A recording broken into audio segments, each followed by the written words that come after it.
दिया कि पूरी दुनिया में इमरान खान का कोई गारंटर नहीं है। गारंटर इमरान खान को क्यों चाहिए जी? गारंटर तो चाहिए होता है उन लोगों को जो लोग कमजोर हो या जिनका किरदार कमजोर हो।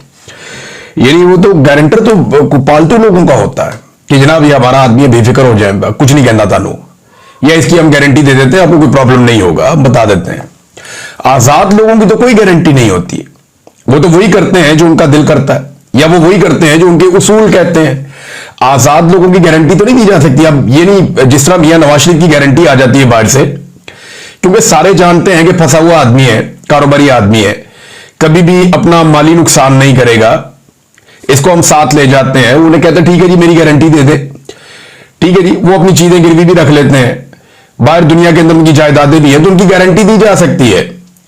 एक ऐसा आदमी जिसका उन्हें पता है इसका कैरेक्टर कोई नहीं है, जब मर्जी इसको दबाया जा सकता है, इसका बाजू मरोड़ा जा सकता है, इसकी कमजोरियां हमारे पास हैं, तो इसकी हम गारंटी दे सकते हैं। इमरान खान की गारंटी कौन दे सकता है? किसी की क्या जरूरत है कि गारंटी देगा? उसकी कमजोरी किसी के पास नहीं है तो गारंटी कौन देगा? और क्या आप ये कह सकते हैं कि इमरान खान को हम टेम करके आपको दे देंगे? आजाद आदमी की कोई गारंटी नहीं होती। गारंटी होती है पालतू लोगों की, और गारंटी होती है कमजोर लोगों की, किरदार वाले आदमी की गारंटी नहीं होती। ऐसे इकबाल साहब को इतनी सी बात समझ आ जाती ना, तो आज वो नवाज शरीफ के साथ नहीं होते।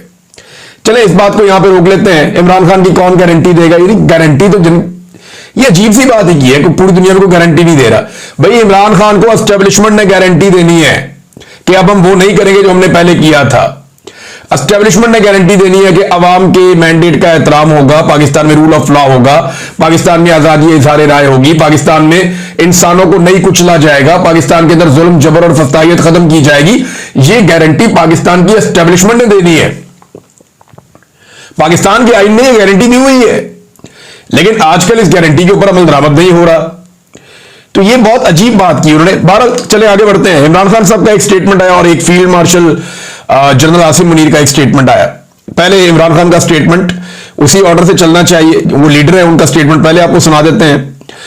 तो इमरान खान साहब का जो स्टेटमेंट है वो स्टेटमेंट बताऊंगा और फिर कुछ चीजें आपको उसके साथ में रिलेट करूंगा। फिर आसिम मुनीर साहब का जो टीचर्स के साथ उन्होंने बातचीत की वो स्टेटमेंट आपको बताऊंगा, फिर उससे मुताल्लिका चीजें आपके सामने रखूंगा।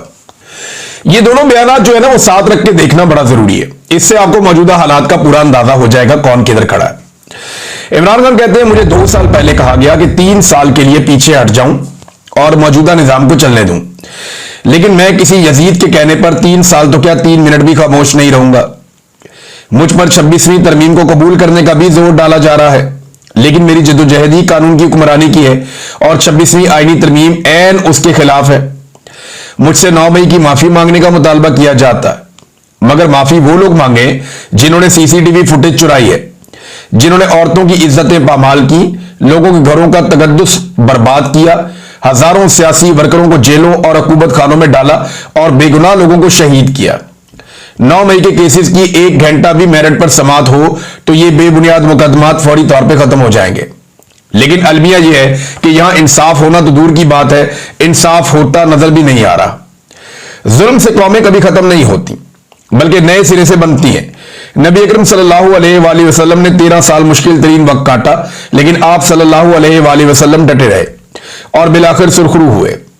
लिहाजा हम सबको आप सल्लल्लाहु अलैहि वसल्लम के नक्शे कदम पर चलते हुए बहैसियत कौम डट कर आखिरी दम तक मुकाबला करना होगा। जब इंसाफ का दरवाजा बंद कर दिया जाए फिर पुरअमन एहतजाज के सिवा कोई रास्ता नहीं बचता। तहरीक इंसाफ समेत पूरी कौम को पैगाम देता हूं कि मुल्क गिर एहतजाज के लिए तैयार रहें। पाकिस्तान में कानून मुकम्मल तौर पर मुअत्तल है, यहां औरतों की भी इज्जत महफूज नहीं है। मेरी अहलिया बुशरा बेगम सिर्फ सहूलतकारी के इल्जाम में 14 माह से कैद तन्हाई में है, हालांकि उन पर जुर्म साबित भी नहीं हुआ। Doctor Yasmin Rashid cancer survivor और बुजुर्ग खातून है, मगर इनको भी बेशर्मी से जाली मुकदमात में पाबंद सलासल किया गया। मेरी बहनों जिनकी उम्रें 65 से 70 साल के दरमियान है, हाई कोर्ट के हुक्म पर जेल में मुझसे मिलने आती हैं, जो इनका और मेरा बुनियादी हक है, मगर एक कर्नल इनको रोक देता है और अदालत का हुक्म रद्दी की टोकरी की नजर हो जाता है। जंगल के कानून का यह आलम है कि मेरी बहनों को यहां से गिरफ्तार किया जाता है और चिकड़ी के पास आधी रात को ले जाकर बेयारो मददगार छोड़ दिया जाता है। जिस मुल्क में अपनी खवातीन के साथ ऐसा सलूक हो वहां का इखलाकी म्यार फौत हो चुका है। मरियम नवाज के लंदन में 5 फ्लैट्स निकले थे, मगर उनकी जमानत 2 माह में ही हो गई थी, क्योंकि शरीफ खानदान डील पर राजी हो गया था। जो फिरौनियत के आगे झुक जाता है उसके सब केस माफ हो जाते हैं, मगर जो हक पर खड़ा हो जाता है वो बेजुर्म भी सजावार ठहरता है, उसको सजा दी जाती है, चाहे उसका गुनाह कोई भी ना हो। 2 साल में बैरून मुल्क से कोई सरमायाकारी इसीलिए नहीं आ सकी क्योंकि दुनिया जानती है कि यहां कानून एक कर्नल के जूते की नोक पर है। याद रहे कि सरमायाकारी के बगैर ना मुल्क में माशी इस्तेहकाम आता है और ना ही मईशत तरक्की कर सकती है। जब तक अदालती अहकामात कर्नल के इशारों के मोहताज होंगे तब तक सरमायाकारों के लिए एतमाद की फजा नापैद रहेगी। पूरी कौम इंसाफ के लिए अदलिया की तरफ देख रही है, मगर 26वीं आईनी तरमीम करके अदलिया को मफलूज कर दिया गया है। इस तरमीम के पीछे 2 ही वजूहात हैं। एक तो धांधली ज़दा इलेक्शन का तहफ़्फ़ुज़ करना, दूसरा मुझ समेत तरीके इंसाफ की लीडरशिप और कारकुनान को जेल में कैद रखना और एहतसाब के खौफ के बगैर बुनियादी इंसानी हुकूक की खिलाफ वर्जी करना। 26वीं आईनी तरमीम के बराह रास्त 2 नताइज निकले हैं। बता रहे 2 चीजें हुई हैं 26वीं आईनी तरमीम के बाद। एक ये कि अदलिया अपने आईनी और रवायती किरदार के बरक्स इंतजामिया के सामने बिल्कुल सरेंडर कर गई है। मिलिट्री कोर्ट के हवाले से सुप्रीम कोर्ट का फैसला आइन के आर्टिकल 175(3) के मुतसादम है, जो कहता है कि अदलिया इंतजामिया से अलग है, मगर यहां इस आर्टिकल में तरमीम किए बगैर ही एग्जीक्यूटिव को अदलिया के तमाम इख्तियारात सौंप दिए गए हैं। मिलिट्री कोर्ट्स के साथ साथ मखसूस नशिस्तों पर भी बेंच बनाकर तरीके इंसाफ से ये नशिस्तें छीनने की कोशिश की जा रही है। वोट तरीके इंसाफ को पड़ा है, मगर आइन के बरखिलाफ ये नशिस्तें दूसरी जमातों को देने की कोशिश जारी है। दूसरा उन्होंने कहा यह कि अदलिया इस कदर मफलूज हो चुकी है कि आला अदलिया और जज अपनी मर्जी से मुकदमात लगा ही नहीं सकते। नतीजतन मुझे भी अदालतों से इंसाफ नहीं मिल रहा। कभी मेरे केसेस के लिए बेंच मुकम्मल नहीं होता, कभी समाअत नहीं होती, जानबूझकर मेरे मुकदमात को अल्तवा में रखा जाता है। मेरे बुनियादी इंसानी हुकूक भी मुअत्तल है। जेल मैनुअल के मुताबिक जो हुकूक एक आम कैदी को हासिल होते हैं मुझे वो भी नहीं दिए जा रहे। मेरे बच्चों से मेरी बात नहीं करवाई जाती। मेरी अहलिया से हफ्ते में एक तयशुदा मुलाकात भी रोक दी जाती है, और तो और मेरी किताबें तक रोक दी जाती हैं। यह सब सिर्फ इसलिए किया जा रहा है ताकि मैं टूट जाऊं। पहले काजी फायद ईसा के जरिए पाकिस्तान में फस्तायत जारी थी, अब 26वीं तरमीम के जरिए जुल्म को तहफ़्फ़ुज़ दिया जा रहा है। आज अदलिया तारीख की दुरुस्त सिमत खड़ी नहीं होगी तो उनका नाम भी जस्टिस मुनीर, जस्टिस काजी फायद ईसा के साथ ही लिखा जाएगा, जो हमेशा तारीख में मुजरिम ही रहेंगे। मेरी तरफ से सलमान अकरम राजा बुनियादी इंसानी हुकूक की खिलाफ वर्जियों, औरतों से बदसलूकी, 26वीं तरमीम और कर्नल सतह के लोगों की जानिब से मुसलसल तौहीन अदालत जैसी कानून की पामाली पर सुप्रीम कोर्ट के दोनों सरबराहान और हाई कोर्ट के जजेस को खत तहरीर करें। ये बोझ जजेस के कंधों पर है कि वो इंसाफ का निजाम कायम करके तारीख की दुरुस्त जानिब खड़े होते हैं। शरीफ खानदान एनआरओ लेने का आदी है। 2 मरतबा पहले एनआरओ लिया और अब इलेक्शन चोरी करके कौम पर मुसल्लत है। इस मुल्क को कभी भी ऐसे लोग ऊपर लेकर नहीं जा सकते, चाहे SIFC बना ले या कोई और कुलिया आजमा ले। कौम सिर्फ तभी ऊपर जाती है जब वो आजाद हो और हुक्मरान इखलाकी तौर पर मजबूत हो। समरियार इलेक्शन में तमाम लोग बढ़ चढ़कर हिस्सा डाले, इस जुल्म के निजाम के खिलाफ अपनी वाहिद ताकत यानी वोट के जरिए फैसला दे। उन्होंने इलेक्शन चोरी का पूरा प्लान बनाया होगा, लेकिन आप लोग चुकन्ना रहे। फॉर्म 45 लेकर पोलिंग स्टेशन से निकले और फॉर्म 47 मिलने तक RO के दफ्तर में मौजूद रहे। धांधली के आगे दीवार बनना है ताकि इस हुकूमत को इसकी मकबूलियत का अंदाजा दिलाया जा सके। मेरी हदायत है कि पार्टी की पंजाब में तंजीम साजी के हवाले से तरतीब दी गई कमेटी में आलिया हमजा और चारों रीजन्स के सदूर को शामिल किया जाए। कमेटी का कन्वीनियर मुकर्रर करने की बजाय सब एक सतह पर मिलकर काम करें। यानी आलिया हमजा साहिबा जो है उनको इमरान खान साहब मेन जगह पर लेकर आए हैं। इससे पहले उनका नाम निकाल दिया गया था, जिसपे पार्टी में और कारकुनों में बड़ा शदीद रद्द-ए-अमल भी आया था। जंग हमेशा बाहर वालों से होती है। मेरा तमाम पार्टी और सोशल मीडिया को पैगाम है कि अपनी तनकीद का निशाना अपने लोगों को ना बनाए, इससे हमारे बयानिए को नुकसान होता है। हमें सारी तवज्जो फस्ताई कुव्वतों के खिलाफ मरकूज रखनी चाहिए ताकि इस अंधेरी रात का जल्द से जल्द खात्मा हो सके। मेरा तहरीक इंसाफ के लिए खुसूसी पैगाम है कि जमात में किसी को भी कुर्बानी देने से नहीं घबराना चाहिए। अगर मुझ समेत सैकड़ों कारकुनान और लीडरशिप जेलों से नहीं घबराई तो आप लोगों को भी नहीं घबराना चाहिए। पार्टी ओहदेदारान को फैसला करना होगा कि वो अपनी जिम्मेदारियों से ओहदा बरा होने को तैयार है या नहीं। अब जो ओहदेदार सरगर्म नहीं होगा उसे बरतरफ कर दिया जाएगा। इस मुल्क से जुल्मत के साए खत्म करने के लिए हम सबको अपने हिस्से की कुर्बानी देना होगी। ये इमरान खान साहब ने बातचीत की है। इमरान खान साहब का ये जो पूरा स्टेटमेंट है, इसमें बार बार वो बता रहे हैं कि मिलिट्री का कर्नल है जो कंट्रोल करता है अदलिया को, फैसले किस तरह होते हैं, मुलाकातें कैसे होती है, जेल को कैसे कंट्रोल किया जाता है, इंतजामिया को कैसे कंट्रोल किया जा रहा है और जजेस को क्या रोल प्ले करना है। फिर एंड में उन्होंने कारकुनों को जो कहा, तो ये बता रहा है कि इमरान खान साहब की कोई किसी किस्म की डील नहीं हो रही। ये साफ है, वो कोई डील नहीं कर रहे। वो एस्टेब्लिशमेंट को सिर्फ ये कहते हैं कि मुल्क की खातिर जो कहोगे बैठ के बात कर लेंगे, मुझे तुमसे कोई डील नहीं चाहिए। ये तो बात होगी बहुत क्लियर। लेकिन साथ ही साथ इमरान खान साहब ने चौथा गेयर लगाया हुआ है और 4x4 भी डाला हुआ है। तो खान साहब जो है वो अब बढ़ चढ़ के आ रहे हैं एहतजाजी तहरीक की तरफ, और इस मरतबा एहतजाजी तहरीक का जो लाया अमल है वो मुख्तलिफ होगा और एस्टेब्लिशमेंट को डिफरेंटली डील करना पड़ेगा। हुकूमत के तो बस की बात ही नहीं है। अगर ये हुकूमत होती और पीछे फौज ना होती, या जो मिलिट्री एस्टेब्लिशमेंट की क़यादत है उन्होंने ये हुकूमत ना बनाई हुई होती और जिद ना पकड़ी हुई होती कि ये हुकूमत हमने चलानी है, तो इमरान खान जेल से बैठ के 15 मिनट में हुकूमत फारिग कर देता, जितनी उसके पास आवाम की मकबूलियत और ताकत। लेकिन एस्टेब्लिशमेंट है, वो हर चीज को कंट्रोल करती है और बड़े जोरदार तरीके से कंट्रोल करती है। बंदे तक मार दिए पाकिस्तान में और बार बार मारे। तो ये चीजें फिर इसी तरह हालात मजीद खराबी की तरफ जाते हैं। अब फील्ड मार्शल का जो स्टेटमेंट है आसिम मुनीर साहब का, वो स्टेटमेंट मैं आपके सामने रखता हूं। ये स्टेटमेंट रिपोर्ट भी हुआ है और जो लोग वहां पे मिलकर आए उन्होंने भी कुछ बातें बताई हैं। तो जो मेन स्टेटमेंट है जो हमारे साथियों ने हमें पहुंचाया, वो स्टेटमेंट मैं आपको पढ़ के सुनाता हूं जो आसिम मुनीर साहब ने कहा। ये प्रोफेसर से बड़ी तादाद में थे, टीचर से जो आसिम मुनीर साहब से मिले। पूरी कौम का मशकूर हूं कि वो मुसल्लह अफवाद के साथ खड़ी हुई। हम दुनिया को कहते थे कि हमें अंडर एस्टिमेट ना करें, अब दुनिया को पैगाम मिल गया है। S-400 को चाइनीज टेक्नोलॉजी ने तबाह नहीं किया, बल्कि पाकिस्तान के बनाए गए मिसाइलों ने तबाह किया। चीन ने हमारी कोई मदद नहीं की, ताहम उसके मशहूर है कि उसने इखलाकी सपोर्ट की और वो हमारा स्ट्रेटेजिक पार्टनर है। तो ये चीन ने, देखें, जो तैयारे हमने इस्तेमाल किए वो तो चाइना ने ही दिए थे।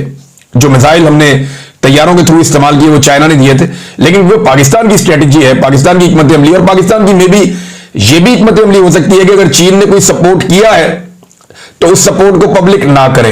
ये चीन की हिकमत अमली भी हो सकती है और पाकिस्तान की भी हो सकती है। वही बात की आर्मी चीफ ने।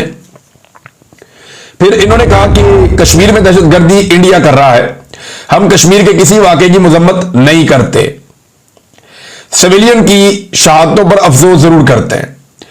ये अब पाकिस्तान की पुरानी स्टेटेड पॉलिसी है कि मकबूजा कश्मीर के अंदर अगर मुजाहिदीन लड़ाई कर रहे हैं इंडियन फौजियों के साथ या उनकी रियासत के साथ, तो वो अपनी आजादी के लिए लड़ रहे हैं और उन्हें मुजाहिद कहा जाएगा और उनकी इक़दामात के ऊपर किसी किस्म की हम मजम्मत नहीं करेंगे। हां, जहां सिविलियंस की शहादतें हो जाती हैं, हलाकतें हो जाती है, वहां पर मजम्मत करते हैं। ये आर्मी चीफ ने कहा। हमने अपने दोस्त ममालिक की मुदाखलत को भी खातिर में नहीं लाया। मैंने दोस्त ममालिक को कहा कि एक आजाद मुल्क का सिपा सलार या मर जाएंगे या जवाब देंगे। खासतौर पर ईरान का उन्होंने शुक्रिया अदा किया। अल्लाह की मदद से पाकिस्तानी कौम और पासपोर्ट की इज्जत बहाल हुई है। अच्छा, पासपोर्ट की इज्जत बहाल हुई है, आर्मी चीफ ने कहा। तो मैं जरा बता दूं कि अफगानिस्तान, शाम, इराक, सोमालिया और पाकिस्तान, ये दुनिया के 5 मुल्क हैं 200 मुल्कों में से जिनके सबसे बदतरीन पासपोर्ट है। पासपोर्ट की इज्जत बहाल करनी है, ये बड़ी अच्छी बात है, लेकिन इसका मुकाम बेहतर तभी होगा जब दुनिया के अंदर इस पासपोर्ट की इज्जत होगी। और जब ये पासपोर्ट आप किसी जहां पे मुल्क में देंगे और वो उसकी इज्जत करेंगे, वो तभी आपको पता चलेगा ना। अभी तो जो पाकिस्तान के पासपोर्ट की सूरत है, अफगानिस्तान, शाम, इराक, सोमालिया और फिर पाकिस्तान, ये है। Bharat, Bangladesh, Iran, Rwanda, Nigeria, Sri Lanka, Nepal, Bhutan, Yemen, Korea, Libya, Congo, Africa, Ethiopia, Cambodia, Kenya, इन सब के पासपोर्ट हमसे बहुत बेहतर है, हमसे बहुत बेहतर है। तो इज्जत बहाल तो नहीं हुई, लेकिन अल्लाह का बड़ा शुक्र है कि उसने एयरफोर्स को ये कैपेसिटी दी। जमीन पे तो कोई लड़ाई पाकिस्तान जीता भी नहीं। ये तो जो है वो लतीफ खोसा साहब ने सवाल भी उठा दिया, बड़ा सख्त सवाल है, लेकिन क्योंकि सवाल है तो उठाया जा सकता है कि हमने जमीनी लड़ाई तो लड़ी नहीं, या हमने कोई फतह किया ही नहीं, तो फिर फील्ड मार्शल का ओहदा आर्मी चीफ को क्यों दिया गया? ये उन्होंने सवाल उठाया लतीफ खोसा साहब ने।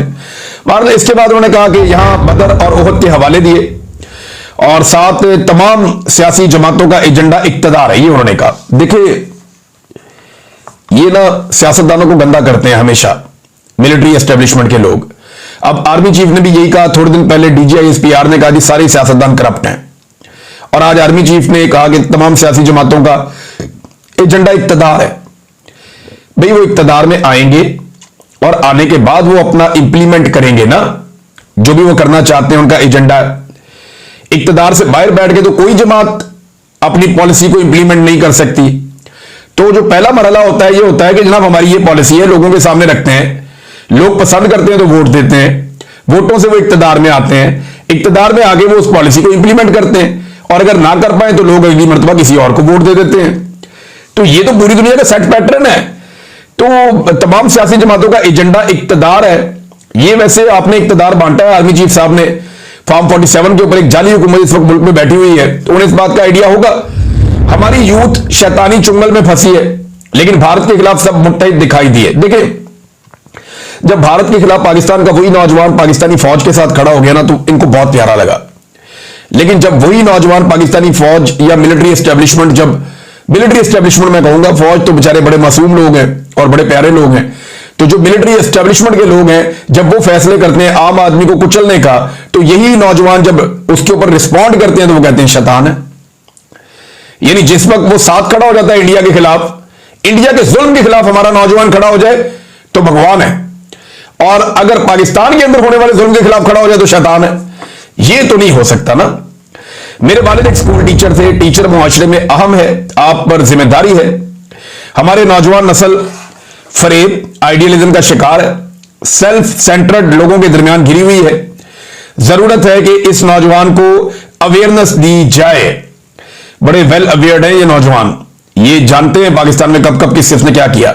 इनकलाब में 14 अगस्त 1947 को इनकलाब आ गया था, अब कोई इनकलाब नहीं आएगा। नाज़रीन, एक चीज मैं आपको बताता हूं कि दुनिया में जितनी भी स्टेटस को की पावर्स होती है ना, ये तारीख आप उठाकर देख लें, आज तक हर स्टेटस को हमेशा अगर किसी चीज से सबसे ज्यादा डरता है तो वो अवेयरनेस से और इनकलाब से डरता है, कि लोगों को शऊर आ जाए या कोई इनकलाब आ जाए। तो स्टेटस को की हामी जमातें या शख्सियात हमेशा ये चाहती हैं कि इनकलाब कभी ना आए और लोगों को अवेयरनेस या शऊर कभी ना मिले। हम सुनते हैं, लोग कहते हैं मुल्क दिवालिया हो रहा है, लेकिन दिवालिया नहीं हो रहा, बल्कि हम $1 ट्रिलियन की इकोनॉमी बनने जा रहे हैं। देखें, ये तो ख्वाजा आसिफ कहते थे हम दिवालिया हो नहीं रहे, हम दिवालिया हो चुके हैं, और वो आर्मी चीफ के बॉस है। अगर उन्हें लगता है कि वो गलत कह रहे थे तो अपने बॉस से बात करें। मैं कराची गया तो देखा कि वहां बिजनेस कम्युनिटी डरी हुई है। उन्हें बताया गया कि पाकिस्तान दिवालिया हो रहा है। BLA को फितनातुल हिंदुस्तान कहें, वो बलूचिस्तान, वो बलोच नहीं है बल्कि भारत के कुत्ते हैं। माजी में बहुत हमदर्दियां हुई, अब इनसे कोई हमदर्दी नहीं होगी। इस मुल्क में गिलगित से लेकर गवादर तक मिनरल्स हैं, मादनियात है, इसलिए कोई मायूसी नहीं है। तो ये मिनरल्स और मादनियात अभी शहबाज शरीफ के दौर में तो नहीं निकले, ये तो जुल्फिकार अली भुट्टो के दौर में भी थे, जब कायद-ए-आज़म ने पाकिस्तान बनाया तब भी थे, इमरान खान के दौर में भी थे, हर अदवार में थे। तो मायूसी तो फैलाई जाती है जानबूझकर। ये तो हम जानबूझकर कौम को मायूस करते हैं कि सियासतदान बहुत बुरे हैं, ये कर रहे हैं, ये वो कर रहे हैं, लिहाजा हमें ट्राई करो। 4 दफा पाकिस्तान में मार्शल लॉ लग गया। फिर जो बड़ा इंपॉर्टेंट स्टेटमेंट है आर्मी चीफ का, वो ये है, उन्होंने कहा कि सोशल मीडिया के बेहंगम इस्तेमाल को कंट्रोल करेंगे। क्या चीन और अमेरिका में कोई फौज को गाली देता है? लेकिन पाकिस्तान में भी फौज को गाली कोई नहीं देता, और जो लोग देते हैं वो बहुत आटे में नमक के बराबर है, और उन लोगों को कोई ओन नहीं करता, सब लोग उनके खिलाफ हैं।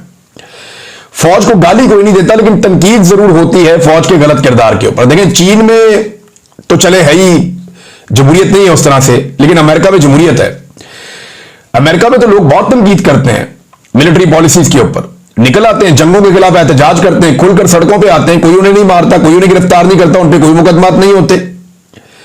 अमेरिका के अंदर तो खुल के लोग अपनी अमेरिकन पॉलिसीज के खिलाफ या मिलिट्री या उनकी एस्टेब्लिशमेंट की पॉलिसी के खिलाफ खुलकर आकर वोट भी करते हैं, बात भी करते हैं, हर जगह पे डिस्कशन होती है, कोई नहीं पूछता, आजादी सारे राय है वहां पे। बर्तानिया में भी ऐसे ही है। चीन की मिसाल अगर आप दें तो वो आप दे सकते हैं, या सऊदी अरब की, ऐसे मुल्कों की जहां पे डिक्टेटरशिप है, जहां पे उस तरह से कानून नहीं है जैसे जमहूरी ममालिक में होता है।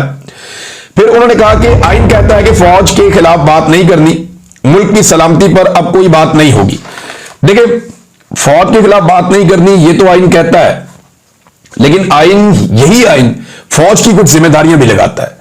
यही आइन कहता है कि इक्तदार पे कब्जा नहीं होगा। यही आइन कहता है कि हुकूमतें गिराने और बनाने का काम आपका नहीं है।